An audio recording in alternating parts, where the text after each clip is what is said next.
हम लोग प्रार्थना करते हैं। धन्यवाद हो हमारे सर्वशक्तिमान दयालु पिता प्रभु यीशु मसीह, हमारे पवित्र जीवित अनुग्रहकारी परमेश्वर तेरा धन्यवाद करते हैं।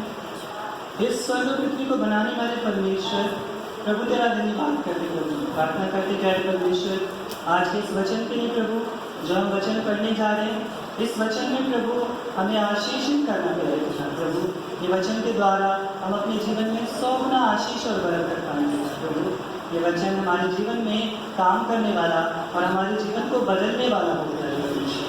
पिता यीशु मसीह, हम प्रार्थना करते हैं प्रभु जी, आज के इस वचन को और सभी लोगों को तेरे हाथ में सौंपते हैं प्रभु। ज्ञान और बुद्धि मांगते हैं ताकि हम इस वचन की गहराई तक प्रभु पहुंच सके, उस वचन को समझ सके और अपने जीवन में लागू कर सके। प्यारे परमेश्वर पिता, हम सब बातों को आपके हाथ में सौंपते हैं यीशु मसीह तेरे नाम से मांगते हैं, आमीन। तो आज हम पढ़ेंगे एक बहुत ज़्यादा जो हमारे बीच में है ना बात, उसके बारे में पढ़ेंगे कि शैतान के द्वारा भटकाया जाना। शैतान के द्वारा भटकाया जाना, शैतान किस तरीके से हमें भटकाने की कोशिश करता है, कर रहा है और करता आ रहा है। आज हम वचन में इस चीज के बारे में पढ़ेंगे, प्रलोभन, मतलब शैतान के प्रलोभनों के बारे में भी पढ़ेंगे। प्रलोभन मतलब समझते हो, शैतान के लालच। आज कुछ ऐसे ही वचनों के बारे में हम लोग पढ़ेंगे, समझेंगे, सीखेंगे कि आज हम लोग कहते हैं हमारा प्रार्थनाओं में जी नहीं लगता, प्रार्थनाओं में मन नहीं लगता। भैया प्रार्थना करने बैठे तो नींद आ जाती है, प्रार्थना करते हैं तो हमारा बच्चे नहीं बैठते, हम भी प्रार्थना नहीं कर पाते। मतलब नए नए तरीके के हम लोग बहाने अपने जीवन में बना रहे हैं। आखिर ऐसा क्यों हो रहा है, क्यों हो रहा है, कैसे हो रहा है, इस चीज के बारे में हम लोग वचन से पढ़कर सीखेंगे कि ये सारे काम शैतान के भटकाने के हैं कि वो हमें भटका सके। तो आज कुछ ऐसी ही कहानियों को पढ़ते हैं। एक बाइबल ये भी तो रखने वाले थे, अभी बताना बाइबल ये तो पुरानी है, ये बहुत पुरानी लिखा हुआ वाली नीचे अलग में ले रखे पढ़ दे। उत्पत्ति की किताब 2 अध्याय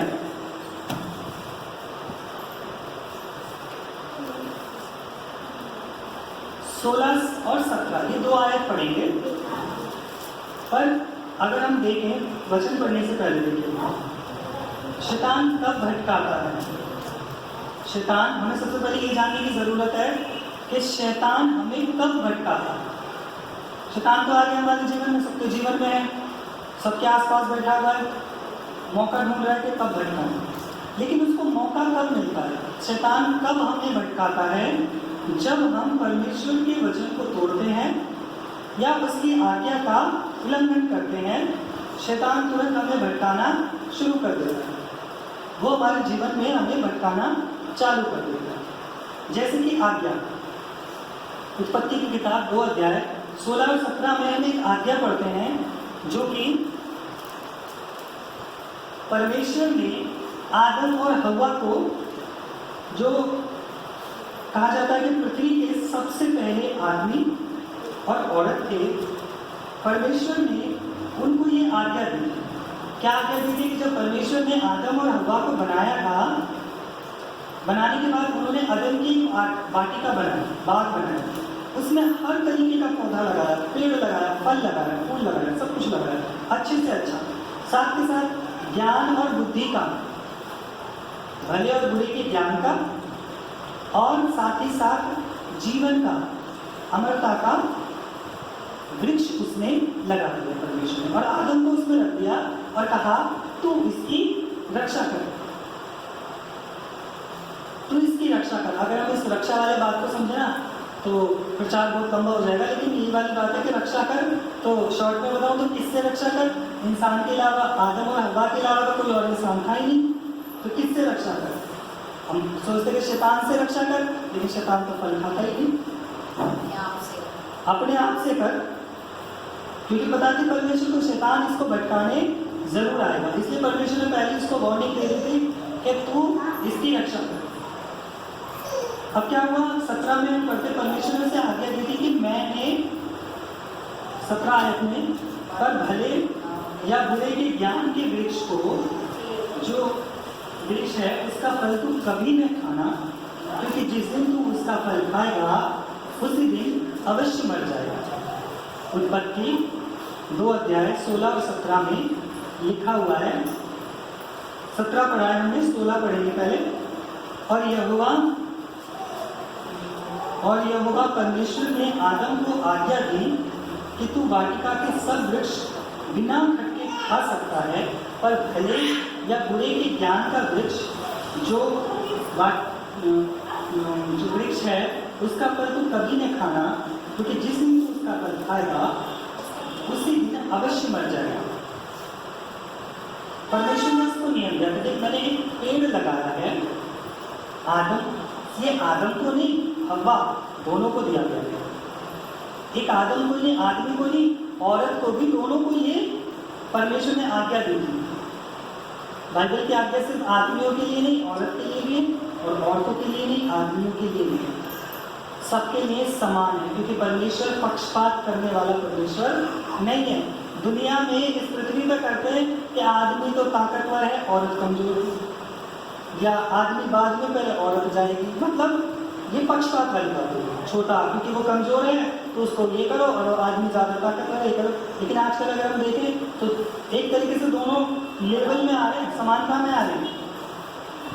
ये हम इंसानों की नज़र में अब आए हैं समानता में, लेकिन परमेश्वर की नज़र में शुरू से समानता में। परमेश्वर ने क्या कहा कि तुम दोनों इस पेड़ के फल को मत खाना। और क्या होता है, यहाँ पर परमेश्वर ने आज्ञा दे दी, नियम दे दी। परमेश्वर ने हमें भी आज्ञाएं दे दी। आगे क्या हुआ, उत्पत्ति 3 अध्याय 1 से लेकर 7 तक अगर हम पढ़ें ना, उत्पत्ति 3 अध्याय 1 वचन से लेकर 7 वचन पर जब हम पढ़ते हैं तो क्या पढ़ते हैं, प्रलोभन। प्रलोभन मतलब समझते हो, शैतान का लालच। इस वचन में हमें देखने को मिलता है कैसे शैतान, परमेश्वर आदम और हव्वा के पास से उनको नियम देके वाटिका में छोड़कर परमेश्वर चला जाता है। तुरंत कौन आता है, शैतान आता है।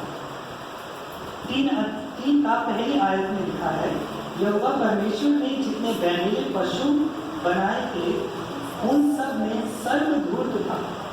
उसने स्त्री से कहा, क्या सच है कि परमेश्वर ने कहा तुम इस वाटिका के किसी वृक्ष का फल न खाना? स्त्री ने सर्प से कहा, इस वाटिका के वृक्षों के फल हम खा सकते हैं, पर जो वृक्ष वाटिका के बीच में है उसके फल के विषय में परमेश्वर ने कहा है कि न तो तुम उसको खाना और न उसको छूना, नहीं तो मर जाओगे। तब सर्प ने स्त्री से कहा, तुम निश्चय न मरोगे, वरन परमेश्वर आप जानता है कि जिस दिन तुम उस फल को खाओगे उसी दिन तुम्हारी आंखें खुल जाएंगी और तुम भले और बुरे का ज्ञान पाकर परमेश्वर के तुल्य हो जाओगे। अतः जब स्त्री ने देखा कि उस वृक्ष का फल खाने के लिए अच्छा और देखने में मन भाव और बुद्धि के लिए चाहने योग्य भी है, तब उसने उसमें से तोड़कर खाया और अपने पति को दे दिया, और उसने भी खाया। तब उन दोनों की आंखें खुल गई और तब और उनको मालूम हुआ कि वे नंगे हैं, इसलिए उन्होंने अंजीर के पत्ते जोड़ जोड़कर लंगोट बना दिए। मतलब यहाँ पर हम देखो प्रलोभन के बारे में बात करें, शैतान का प्रलोभन। यहाँ शैतान का प्रलोभन क्या बना, शैतान आया 3 का 1 में हम पढ़ते कि शैतान हव्वा के पास आया। वहाँ पर आदम नहीं था, हव्वा के पास आया और हव्वा को आके धक्का। आज प्रलोभन, शैतान हमारे जीवन में भी प्रलोभन दे रहा है। प्रलोभन कैसे, सपोज करो, सोचो कि तुम इस समय अदन की वाटिका में बैठे हो और सारी जो कहानी, सोचना अपने दिमाग में तुम्हें वो कहानी जो मैं बोलूँगा उसे सोचते हुए भी चलना है और अपने दिमाग में बनाते हुए भी चलना है। ठीक है, कि हवा परमेश्वर ने उनको वाटिका में रख दिया। ठीक है, एक बहुत बड़ा बाग है, बाग के बीच में उन्होंने आदम और हवा को रख दिया। आदम शायद किसी काम के लिए कहीं गया था या वाटिका में इधर उधर घूम रहा था। हवा जो थी वो अकेली रही और जैसी हवा चल रही थी वो चली जा रही, अचानक उसे पीछे से आवाज आई, शायद अचानक उसे पीछे से आवाज आती है और वो कहता है, हवा को आवाज देता है, हवा। वो कौन होता है? शैतान, जो सांप के रूप में आता है। हवा पीछे मुड़कर देखती है, पहला प्रलोभन। हमने उसको उत्तर दिया, हमने बोलकर नहीं, सिर्फ मुड़कर उत्तर दे दिया उसको। कैसे? जब हम चल रहे हैं और कोई हमसे पाप करने के लिए कह रहा है, हमारे जीवन में कोई पाप करने का आइडिया दे रहा है शैतान कि तुझे ये करना चाहिए, और मैं मन फेर कर उससे जा रहा हूँ, लेकिन मैंने घूम गया तो समझ लो मैंने शैतान को उत्तर दे दिया कि मैं तैयार हूँ, आ जा, मैं तैयार हूँ, अब तू मेरे जीवन में आ जा। हमने शैतान को आमंत्रण दे दिया क्योंकि इसने हमें प्रलोभन दिया। हवा के साथ भी यही हुआ। हवा जब चली जा रही थी, शैतान ने आवाज दी तो उसने तुरंत उसको उत्तर दिया, पीछे मुड़कर, शैतान की तरफ देखकर उसने उसको उत्तर दिया। अब सोचोगे इसमें उत्तर क्या हो गया? इसमें उत्तर क्या हो गया? सोचो, तुम कहीं जा रहे हो या तुम्हारे रोड पर या रास्ते में या घर की गली में कोई तुम्हारा जानकार मिल जाए और तुम उसे आवाज दो, अरे सुनियो, अरे सुनियो, अरे सुनियो, और वो तुम्हें जवाब ना दे और सीधा सीधा चला जाए, पीछे मुड़ के ना देखे ना बोले और वो सीधा सीधा चला जाए। देखियो, हम तो चिल्लाते रह गए, सिर्फ हमें जवाब दे रही हो। पीछे मुड़ना ही जवाब होता है, क्योंकि अगर उसने पीछे मुड़ दिया तो उसे बोलने की जरूरत था, हाँ ये तो पीछे मुड़ के देख लिया। शैतान ने भी उसको आवाज लगाई और उसने भी पीछे मुड़ के देख लिया। शैतान हमारे जीवन में भी आवाज लगाता है, लेकिन हमें सावधान रहना है, पीछे मुड़कर नहीं देखनी चाहिए। अगर ये पीछे मुड़ने की बात अगर हम सीखें तो जब लूत नामक एक व्यक्ति था बाइबल में और सदोम और अमोरा को नष्ट करने के लिए परमेश्वर ने तय किया था, तो तब परमेश्वर ने लूत, उसकी बीवी और उसकी दोनों बेटियों से कहा था कि शहर से बाहर निकल जाओ और चले चले जाओ उस तराई से भी ऊपर, लेकिन पीछे मुड़ के मत देखना। अगर तुमने पीछे मुड़ के देखा तो तुम जरूर कुछ ना कुछ अनहोना हो जाएगा। तुम्हें पीछे मुड़कर नहीं देखना। जैसे वहां आग बरसनी चालू हुई, हल्ला मचा, लूत की बीवी ने तुरंत पीछे मुड़कर देख लिया। क्या हुआ? उसी टाइम वो नमक का खंभा बन गया, एक नमक का खंभा बन गई। वो पीछे मुड़कर देखना। हमें शैतान से बचना है, वो हमें आवाज लगाना है तो हमें पीछे मुड़कर उसकी तरफ देखना है, क्योंकि अगर हम उसको देखते हैं पीछे मुड़कर भी उस काम को करने के लिए, तो हम शैतान को एक तरीके से उत्तर देते थे, हाँ मैं तैयार हूँ। जैसे हव्वा ने पीछे मुड़ के देखा और शैतान को कह दिया कि मैं तैयार हूँ। हम भी उसके बाद उसने क्या करा? प्रलोभन, दूसरा प्रलोभन दिया। अरे क्या तुम फल नहीं खा सकते? तो वो कह दिया कि नहीं खा सकते, तुम खा लोगे मरोगे भी नहीं। अगर तुम खा लोगे तो तुम मरोगे नहीं, क्योंकि देखो फल कितना सुंदर है, कितना अच्छा। वचन क्या कह रहा है? वो फल देखने में मनभाव और मनोहर था।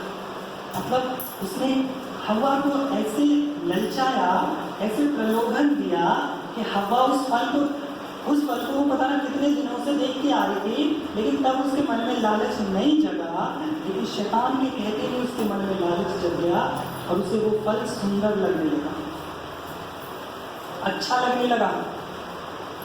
आज शैतान हमें भी प्रलोभन देता है, हम भी उसे पकड़कर छुआ होगा उसने, हम भी पता ना अपने हाथों से कितनी गंदी चीजों को छू लेते हैं। बहुत से लोग प्रलोभन देता है, आदमियों को प्रलोभन देता है, चलो दारू पी लो, अरे एक ड्रिंक लगा लो, कुछ ना हो रहा। तो क्या ज़्यादातर हम कुछ ना हो रहा पे जी रहे हैं? हम लोग ज़्यादातर जो हमारा जीवन है ना, कुछ ना हो रहा के जीवन, अरे खा ले कुछ ना हो रहा, चाहे कुछ भी हो जाए, लेकिन फिर भी ये कहते खा ले कुछ नहीं हो रहा, एक ड्रिंक कर लो कुछ नहीं हो रहा। वो शैतान हमें भटकाने के लिए आता है, प्रलोभन देता है। औरतों को, आदमियों को, औरतों को, हमें देखो अलमा उसमें दुकान में कितनी अच्छी क्रीम लटक रही है, क्रीम लगी हुई है, इसको लगाओगे तो गोरे हो जाओगे, कितनी अच्छी लिपस्टिक बुंदियाँ लग रही हैं, ठीक है। वो प्रलोभन दिखा रहा है हमें, ताकि हम परमेश्वर की बातों को भूलकर इन्हीं बातों में लगे रहें, ठीक है, इन्हीं बातों में फंसे रहें, कि इन्हीं चीज़ों पे हमारा ध्यान रहे और हम प्रार्थनाओं को भूल जाए। तरह तरह की चीज़ों, और पता है ज़्यादातर वो हमारा ध्यान उस चीज़ पर अट्रैक्ट करेगा, उस चीज़ पर ज़्यादा हमें फोकस करवाएगा जो इस समय ज़्यादा फेमस चल रही होगी। ज़्यादातर अभी कुछ समय पहले एक चीज़ फेमस चल रही थी कि तो सारे लड़के उसके पीछे पागल है, क्या फॉक का सेंट, फॉक लेके आओ, फॉक का सेंट लेके आओ, कुछ नहीं लगाने के कुछ देर बाद खुशबू उड़ जाए, लेकिन फिर भी शैतान ने उनको पागल कर रखा था, उसका प्रलोभन दे रखा था, वो ही लेना है और कुछ नहीं लेना, उसी को इस्तेमाल करेंगे, चाहे वो 1000 का क्यों नहीं आता, हमें लेना। शैतान हमें ऐसी फालतू की चीज़ों पर प्रलोभन दिखाता है। क्या करता है वो, ऐसा वो क्यों कर रहा है, चीज़ों को हमें दिखाकर प्रलोभन क्यों दे रहा है। मैं ये नहीं कह रहा कि तुम लोग इस्तेमाल मत करो, मैं ये कह रहा हूँ इस्तेमाल करो, लेकिन एक लिमिट हमारे जीवन में हर चीज़ की होनी चाहिए। जब जब लिमिट पार होगी तब तब हमें उससे नुकसान होगा। खाना हर किसी को चाहिए, दिन में 3 बार चाहिए खाने, लेकिन अगर हम उसको भी लिमिट से ज़्यादा खाएं वो भी हमें नुकसान दे जाएगा। शैतान भी ऐसे ही करता है, वो क्या करता है कि हमें उन्हीं चीज़ों का प्रलोभन देगा जो कि हमें यीशु मसीह से दूर करना है। वो प्रार्थना का प्रलोभन कभी नहीं देगा कि प्रार्थना करो, क्योंकि उसे पता है प्रार्थना करेंगे तो ये मेरे से बच जाएंगे और नरक की आग में जाने से बच जाएंगे और मैं एकला सड़ूंगा जलूंगा, ये तो सारे के सारे स्वर्ग में आनंद मनाएंगे। तो इसलिए वो प्रार्थना का प्रलोभन नहीं देगा, वचन पढ़ने का प्रलोभन नहीं देगा। वचन पढ़ने जाओगे बोरियत एक सी महसूस हो रही है, सर में दर्द हो रहा है, बहुत ज़्यादा पढ़ लिया हमने, तो 2-3 वचन पढ़ लेते, बहुत ज़्यादा पढ़ लिया, लेकिन 2 घंटे मोबाइल चलाने पे हमें पता नहीं चलेगी कब कर 2 घंटे बीत गए। लेकिन बाइबल पढ़ने की, बाइबल के वचन पढ़ने बैठे तो 5 मिनट भी हमें 5 घंटों के बराबर लगेगी, और मोबाइल चलाने बैठे तो 2 घंटे भी ऐसे लगेंगे। अभी तो लिया मैंने मोबाइल, 4-5 मिनट तो हुई है, 2 घंटे भी, क्योंकि वो हमें प्रलोभन देता है हमें यीशु मसीह से अलग करने के लिए। ये मोबाइल भी एक तरीके का एंटी क्राइस्ट है, यीशु मसीह से भटकाने वाला है, क्योंकि हम लोगों ने अपना जीवन आजकल इसी के हाथ में सौंप दिया, हाथ शैतान के हाथ में, इस मोबाइल के हाथ में सौंप दिया है। इसके ऊपर भी एक छोटा सा प्रचार, छोटा सा नहीं बहुत बड़ा प्रचार तो मैंने बहुत पहले किया था। इसको भी एक एंटी क्राइस्ट के रूप में हम देख सकते हैं। एंटी क्राइस्ट मतलब, एंटी क्राइस्ट उनको बोला जाता है जो यीशु मसीह से भटकाने वाले होते हैं, यीशु मसीह के लोगों को भटकाने वाले होते हैं, वो एंटी क्राइस्ट हम उनको बोल सकते हैं। इस मोबाइल भी एक तरीके का वही एंटी क्राइस्ट है। हाँ, अगर तुम मोबाइल को यीशु मसीह का प्रचार सुनने के लिए, सुनाने के लिए, दूसरों तक भेजने के लिए इस्तेमाल कर रहे हो तो शायद तुम फिर अच्छा कर रहे हो, लेकिन अगर तुम उस मोबाइल में 5-5 घंटे लगा रहे हो परंतु प्रभु का कहीं नाम ही नहीं है, तो फिर तुम उस शैतान की चाल में फंसे पड़े।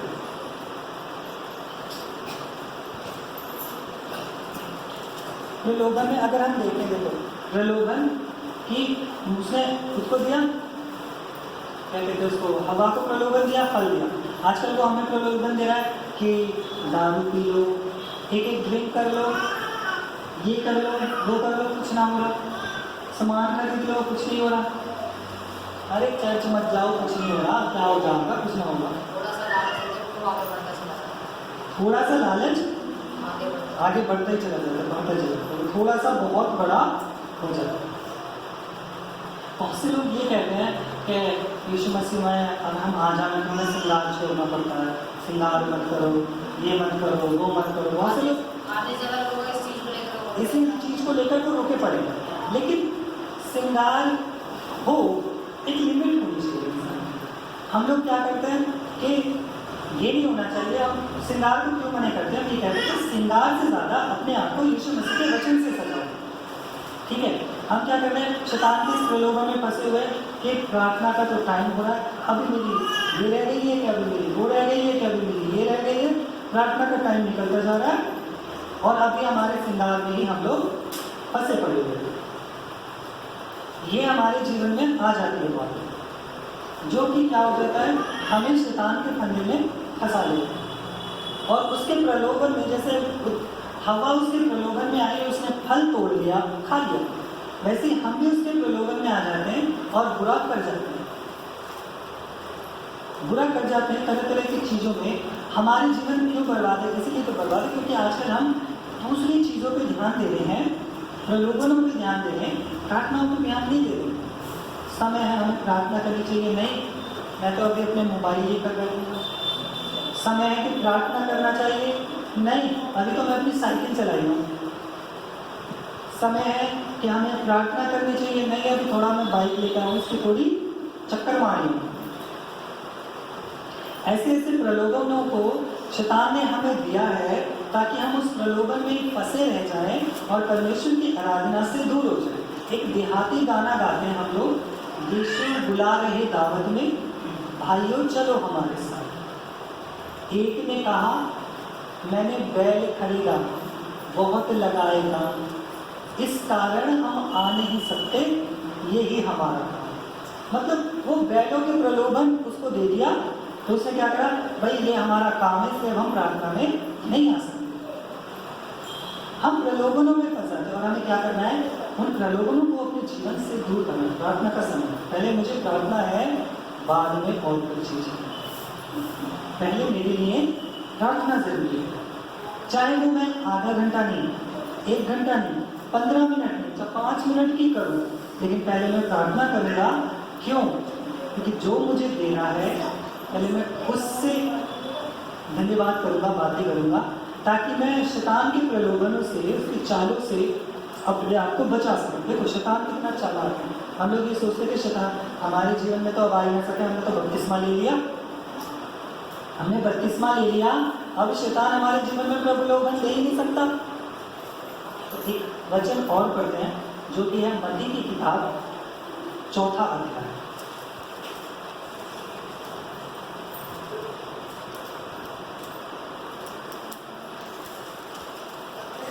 मत्ती रचित सुसमाचार 4 अध्याय।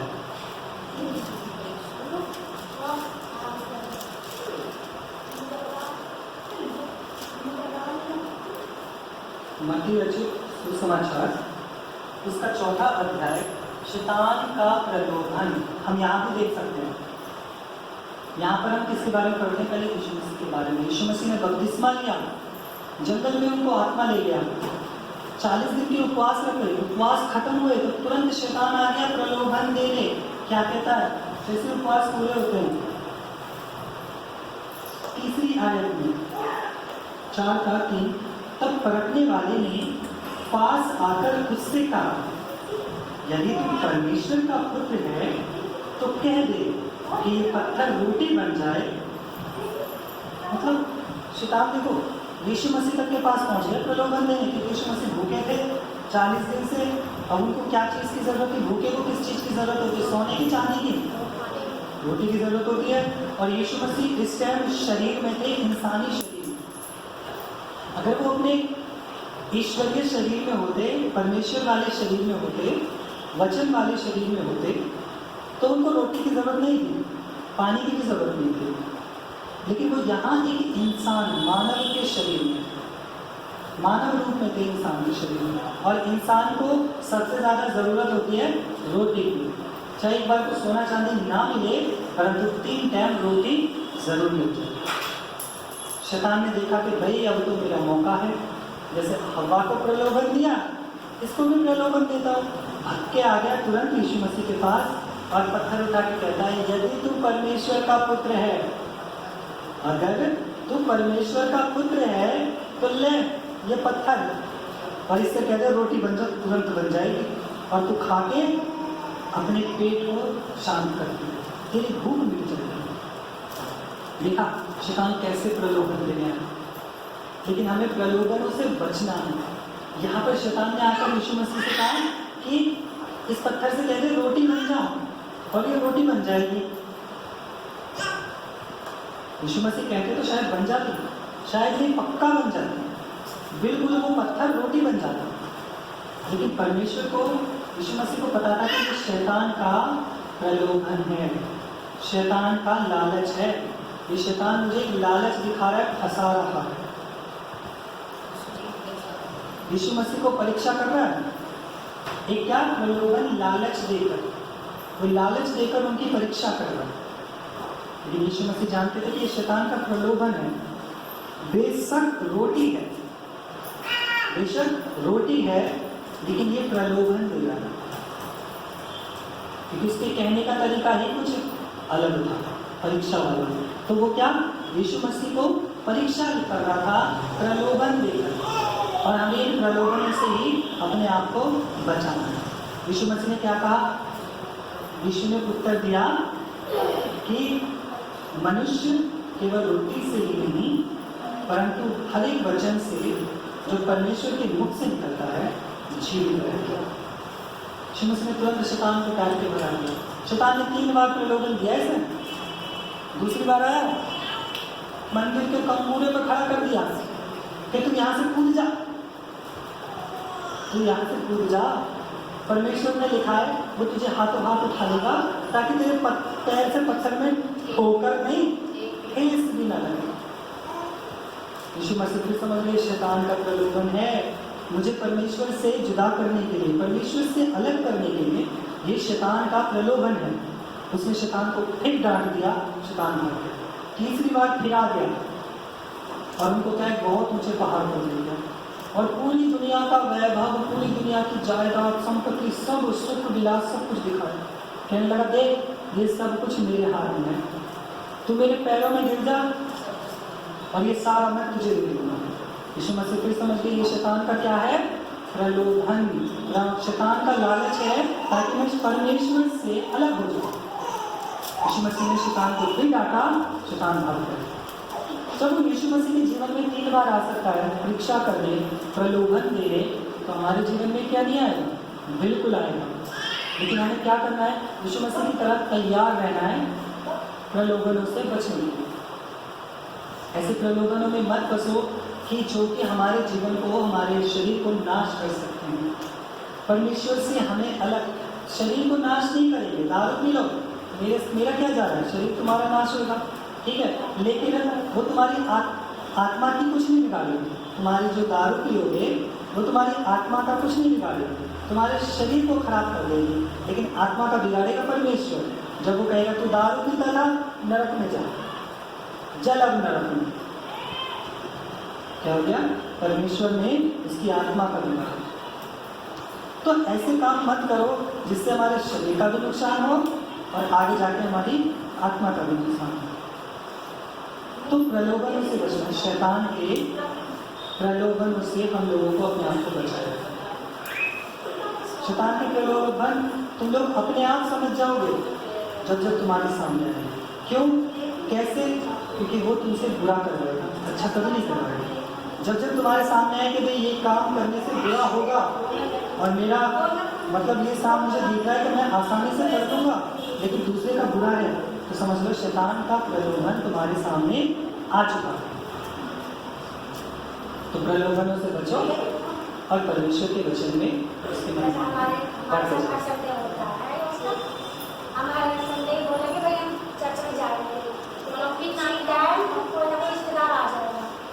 आज की सुबह मैंने बोल दिया था जल्दी काम कर ले, सुबह चर्च में चलना, सुबह से जल्दी से काम खत्म करा और नहा भी धोके फिर काम करके चल। शाम वाली प्रार्थना में चलेंगे, टाइम हो गया बहुत।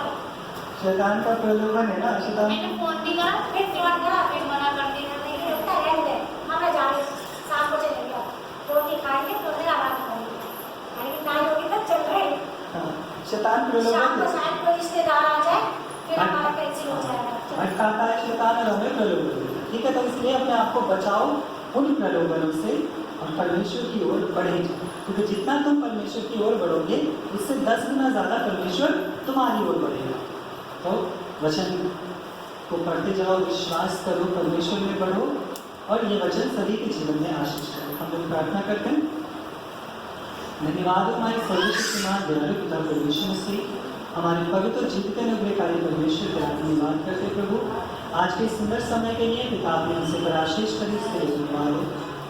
पिता यीशु मसीह, हम प्रार्थना करते प्रभु जैसे ये वचन आज हमने पढ़ा प्रभु कि शैतान बार बार आता, जैसे उसने हवा को प्रलोभन दिया और परमेश्वर तेरी आराधना तेरी उपस्थिति से उसे जुदा कर दिया, उसे दूर कर दिया प्यारे परमेश्वर।